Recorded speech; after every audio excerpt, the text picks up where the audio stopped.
வணக்கம் friends, welcome to food and information Tamil.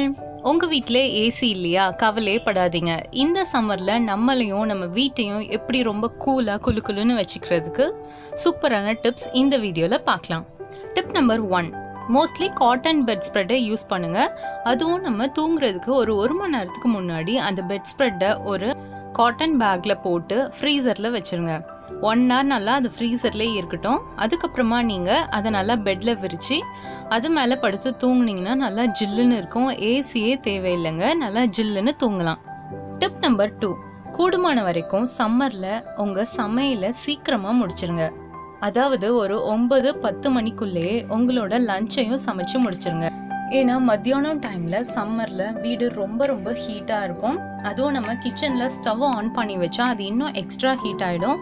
அதனால நம்ம சீக்கிரமாகவே நம்ம சமையலை ரொம்ப வெயில் வரதுக்கு முன்னாடியே முடிச்சிட்டோம்னா நம்ம வீடு இன்னும் ரொம்ப ஹீட் ஆகுறது நம்ம தவிர்க்கலாம். டிப் நம்பர் 3, சம்மரில் முடிஞ்ச அளவுக்கு லைட்டு பகலில் போடாதீங்க. ஏன்னா லைட்னாலேயே நிறைய ஹீட் ப்ரொடியூஸ் ஆகும். அதனாலேயே அது ரூமை இன்னும் ரொம்ப ஹீட்டாக காட்டும். அதனால முடிஞ்ச அளவுக்கு டே டைம்ல லைட் போடுறத தவிர்த்துருங்க. டிப் நம்பர் 4, பொதுவாகவே வெயில் காலத்தில் சீலிங் ஃபேனை விட டேபிள் ஃபேன் யூஸ் பண்ணிங்கன்னா உங்களுக்கு ரூம் ரொம்பவே கூலிங்காகவே இருக்கும்.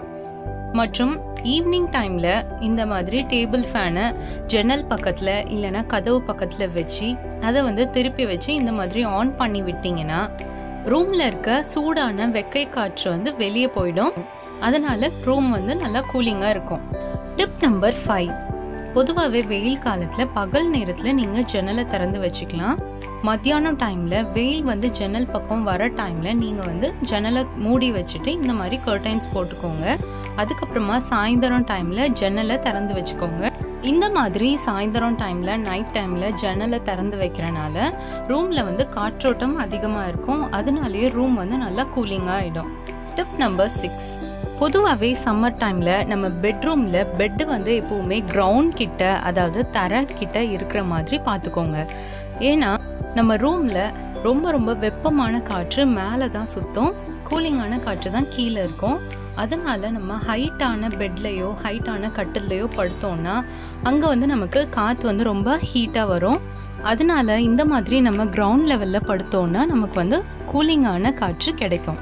டிப் நம்பர் 7, இந்த மாதிரி ஜன்னல் ஓரத்தில் இல்லைன்னா பால்கனியில் உங்கள் வீட்டில் எங்கெல்லாம் உங்களுக்கு ஸ்பேஸ் இருக்கோ இந்த மாதிரி செடிகளை அங்கே வளர்த்திங்கன்னா அந்த செடிகள் வீட்டை வெப்பமாக ஆக்குறத தடுக்கும். மற்றும் ஜன்னல் வழியாக வர வெப்ப காற்றை அது தடுத்து நிறுத்திடும்.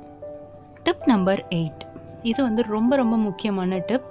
முடிஞ்ச அளவு உங்கள் வீட்டு பக்கத்தில் எங்கே ஸ்பேஸ் இருக்கோ அந்த இடத்துல ஒரு மரத்தை நட்டு வைங்க.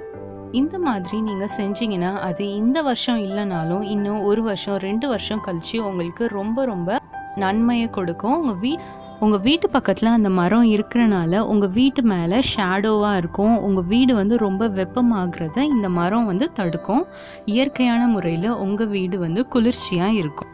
ஓகே ஃப்ரெண்ட்ஸ், ஏசியே இல்லாமல் இந்த சம்மரில் நம்ம வீட்டை எப்படி நம்ம குளுமையாக வச்சுக்கிறதுக்கான டிப்ஸை இப்போ பார்த்தீங்க. இந்த டிப்ஸ் உங்களுக்கு ரொம்ப யூஸ்ஃபுல்லாக இருக்கும்னு நினைக்கிறேன். இதை முடிஞ்ச அளவு உங்கள் ஃப்ரெண்ட்ஸோட ஷேர் பண்ணுங்கள். இது போல் இன்னும் நிறைய டிப்ஸ் நீங்கள் தெரிஞ்சுக்கணுமா? அப்போ ஃபுட் அண்ட் இன்ஃபர்மேஷன் தமிழ் சேனலை சப்ஸ்கிரைப் பண்ணுங்கள். தேங்க்யூ.